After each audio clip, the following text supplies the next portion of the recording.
IPL spot fixing புகார்கள் குறித்து விசாரணை நடத்த குழுவை அமைத்துள்ள உச்சநீதிமன்றம் இந்திய கிரிக்கெட் வாரிய தலைவராக சீனிவாசன் பதவி ஏற்கவும் அனுமதி வழங்கியுள்ளது.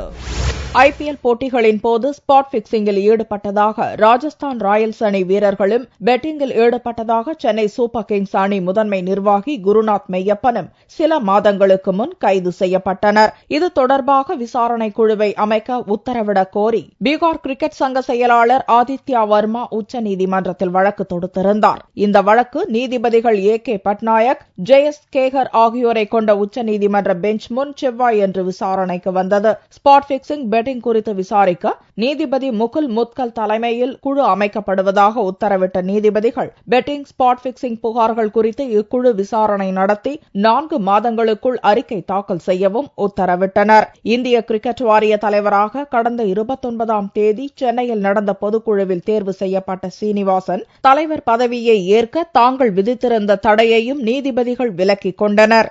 ஜனநாயக முறைப்படி தேர்வு செய்யப்பட்டுள்ள சீனிவாசன் மீது ஊழல் புகார் எதுவும் இல்லை என்றும் குறிப்பிட்ட நீதிபதிகள் அதே நேரத்தில் முகுல் முத்கல் தலைமையிலான குழு விசாரணையில் வாரியமோ அல்லது சீனிவாசனோ குறுக்கிடக்கூடாது என்றும் கண்டிப்புடன் உத்தரவிட்டனர்.